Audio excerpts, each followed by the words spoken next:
Hello दोस्तों, आप सभी को जय मसीह की स्वागत करते हैं आज फिर से एक और नए वीडियो में। दोस्तों, आज का वीडियो आप सभी मसीह भाई बहनों के लिए बहुत ही इम्पोर्टेंट होने वाला है। मेरे प्रियो, हमारे बहुत सारे ऐसे भाई बहन हैं जो चर्च में जाते हैं, आते हैं, लेकिन वो अपने जीवन में सही डिसीजन नहीं ले पाते हैं।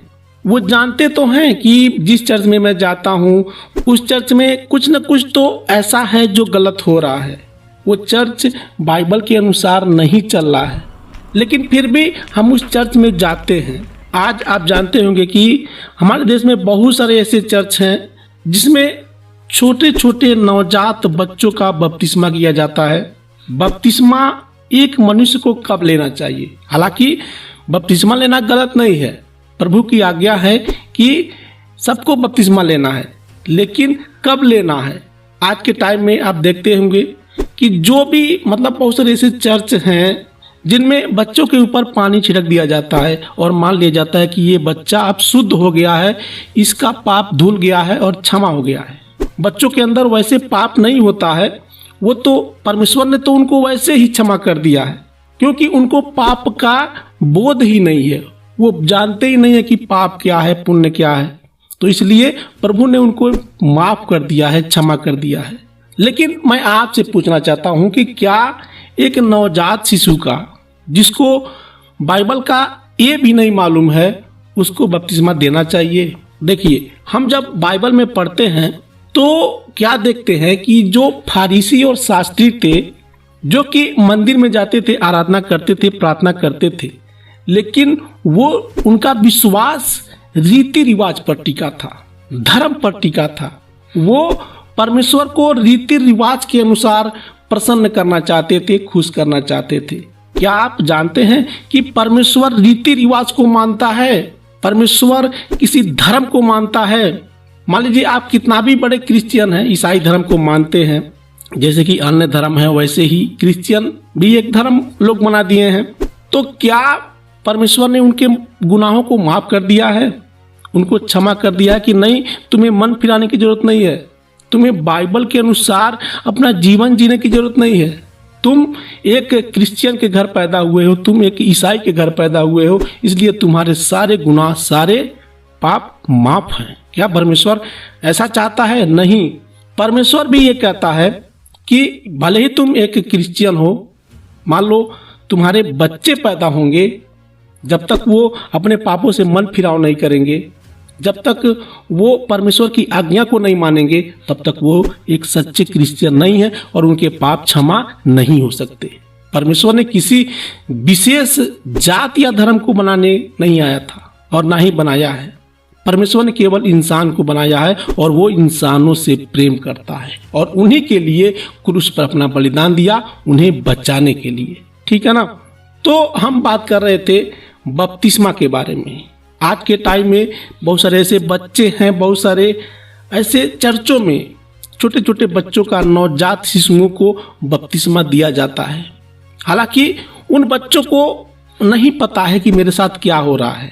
उनके ऊपर पानी छिड़क दिया जाता है या फिर उनको एक पानी की टंकी में डुबा दिया जाता है और बाइबल से कुछ आयत पढ़ दिया जाता है और उनका बपतिस्मा हो जाता है। क्या परमेश्वर ऐसा चाहता है? नहीं। आज बहुत सारे चर्चों में ऐसा देखने को आपको मिल जाता होगा। क्या वो चर्च प्रभु के अनुसार है, बाइबल के अनुसार है? नहीं है। इफिसियों अध्याय 2:8 में लिखा है, क्योंकि विश्वास के द्वारा अनुग्रह ही से तुम्हारा उद्धार हुआ है और यह तुम्हारी ओर से नहीं वरन परमेश्वर का दान है। जो भी व्यक्ति प्रभु पर विश्वास करता है, जो विश्वास नहीं करता है उसका उद्धार नहीं है। जो विश्वास करता है उसी का उद्धार है। माना कि बच्चे विश्वास नहीं करते हैं, उनको विश्वास के बारे में पता ही नहीं है, क्योंकि वो अभी बच्चे हैं, वो बालक हैं, इसलिए उनको पाप और पुण्य का बोध नहीं है, ज्ञान नहीं है, इसलिए उनके पाप क्षमा हो जाते हैं। लेकिन जब आप 8 या 10 साल के हो जाते हैं या फिर उससे अधिक उम्र के हो जाते हैं तो आपके एक एक पाप गिने जाते हैं।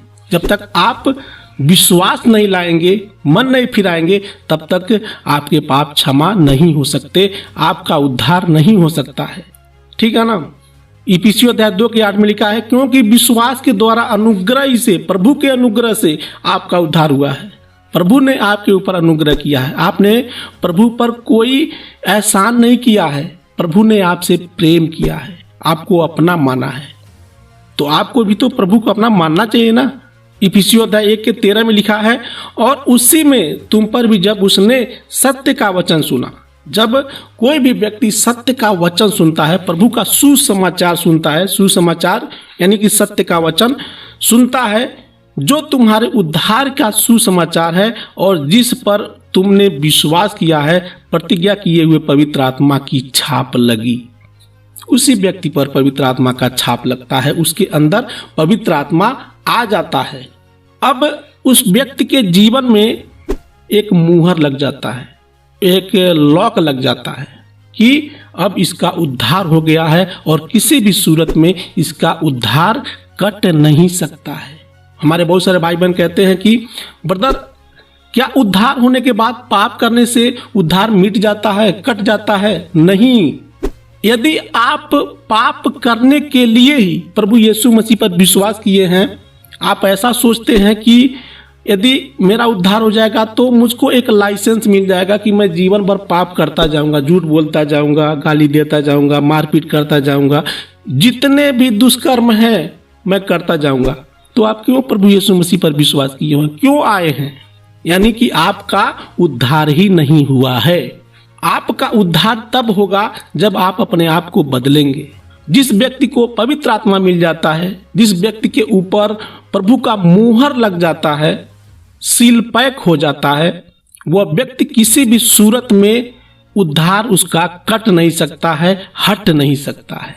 इसीलिए यहाँ पर प्रभु का वचन कहता है, और जिस पर तुमने विश्वास किया, प्रतिज्ञा किए हुए पवित्र आत्मा की छाप लगी। यानी कि उस व्यक्ति के माथे पर एक छाप लग जाता है। आप जानते होंगे कि परमेश्वर का छाप अलग है और शैतान का छाप अलग है। परमेश्वर का छाप क्या है, इस बात को कमेंट आप जरूर करिएगा दोस्तों, और शैतान का छाप क्या है ये भी कमेंट जरूर करिएगा। मैं इस बात को नहीं बताने वाला हूं कि परमेश्वर का छाप जो 3 अंकों का है और शैतान का भी छाप जो 3 अंकों का है, ये कमेंट जरूर करना है आपको, ठीक है ना। तो उस व्यक्ति के ऊपर परमेश्वर का छाप लग जाता है। तो मैं बात कर रहा था रीति रिवाज के बारे में। परमेश्वर ने किसी रीति रिवाज या किसी भी धर्म को नहीं बनाया है, ये बात आप नोट कर लीजिएगा, ठीक है ना। चलिए मैं आपको बताता हूँ। आप देखते होंगे कि हमारे बहुत सारे हिंदू भाई बहन हैं जो मूर्ति पूजा करते हैं, तमाम रीति रिवाज को मानते हैं। तो हमारे बहुत सारे ऐसे भाई बहन भी हैं जो चर्च में भी मूर्ति पूजा किया जाता है, प्रभु यीशु मसीह का और माता मरियम का। वहाँ भी कैंडल जलाया जाता है। जैसा कि आप देखते होंगे कि मंदिरों में कपूर, अगरबत्ती ये सब जलाया जाता है ना, तो चर्च में भी कैंडल जलाया जाता है। हमारे बहुत सारे ऐसे हिंदू भाई बहन हैं जो नदी तालाब में नहाते हैं, धाम करने जाते हैं। उनको लगता है कि ऐसा करने से हमारे जीवन का पाप धुल जाएगा। तो हमारे क्रिश्चियन भाई भी ऐसा करते हैं। वो सोचते हैं कि बपतिस्मा ले लेंगे तो हमारा पाप धुल जाएगा, हम पवित्र हो जाएंगे, हमारा पाप क्षमा हो जाएगा, हम स्वर्ग जाएंगे। ऐसा मतलब उनका मानना है। तो मैं आपसे पूछना चाहता हूँ कि आखिर इनमें और उनमें क्या फर्क है। हमारे बहुत सारे भाई बहन जो मूर्ति पूजा करते हैं वो भी, और जो हमारे बहुत सारे क्रिश्चियन भाई बहन हैं वो भी मूर्ति पूजा करते हैं, वो भी सारी रीति रिवाज को मानते हैं। तो उनमें इनमें कोई विशेष अंतर आप देख रहे हैं? नहीं। हमारे चर्च में भी बहुत सारे ऐसे फ्रॉड चल रहे हैं जो बाइबल के अनुसार नहीं है। क्या आप जानते हैं कि बपतिस्मा से आपका उद्धार हो जाता है? नहीं। बपतिस्मा केवल प्रभु का आज्ञा है, जैसा कि मरकुस में लिखा हुआ है। हम जब बपतिस्मा लेते हैं तो केवल इसलिए लेते हैं कि लोग हमें जाने कि आज के बाद मेरे ऊपर प्रभु का मोहर लग गया है, मैं प्रभु पर विश्वास करता हूँ। लोगों को बताने के लिए बपतिस्मा लिया जाता है, ताकि हम लोगों को ये बता सके कि पहले मेरा विश्वास कुछ और था, मैं दूसरे रीति रिवाज को मानता था, लेकिन आज मैं केवल और केवल उस ईश्वर को मानता हूँ जिसने हमें बनाया है, आपको बनाया है, हमारे लिए सूली पर चढ़ा है, हमें बचा लिया है। केवल और केवल मैं उस ईश्वर की आराधना करता हूँ और उस पर विश्वास करता हूँ। हम जब बपतिस्मा लेते हैं तो इसलिए लेते हैं ताकि हम जब पानी में डुबकी लगाते हैं ना, तो लोग इस बात को जान सके कि मेरा जो पुराना मनुष्यत्व था उसको मैंने पानी में छोड़ दिया, और जब मैं पानी में से निकल रहा हूं तो मैं नया होकर निकल रहा हूं। मेरा जीवन नया हो गया, मैं बदल गया हूं। मेरे अंदर जितनी भी बुराइयां थी सब मैंने उस पानी में छोड़ दिया। ठीक है ना। तो इसलिए बपतिस्मा लिया जाता है, ये एक चिन्ह है, साइन। लेकिन ये बात आप मत सोचना मेरे प्रियो कि बपतिस्मा लेने से किसी व्यक्ति का पाप क्षमा हो जाता है, उद्धार हो जाता है। नहीं। आप ही बताइए, यदि कोई भी व्यक्ति जिसके अंदर सैकड़ों गुनाह है, जो वर्षों से पाप करता चला आ रहा है, लेकिन वो अपने पापों को मान नहीं रहा है कि मैं एक पापी व्यक्ति हूं, और किसी भी पानी में जाकर नहा लेता है, तो क्या ऐसा करने से उसका पाप क्षमा हो जाएगा, उसका उद्धार हो जाएगा? कतई नहीं। तो मेरे प्रियो, आप इस बात को समझिए।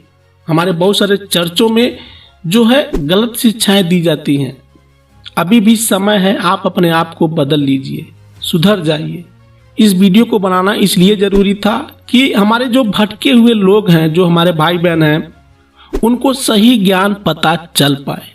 तो यदि आपके चर्च में यदि गलत सिखाया जाता है, जो कि बाइबल के अनुसार वो चर्च नहीं है, बपतिस्मा के बारे में गलत बताया जाता है या फिर विश्वास के बारे में गलत बताया जाता है, तो आप उनको ये वीडियो दिखा सकते हैं।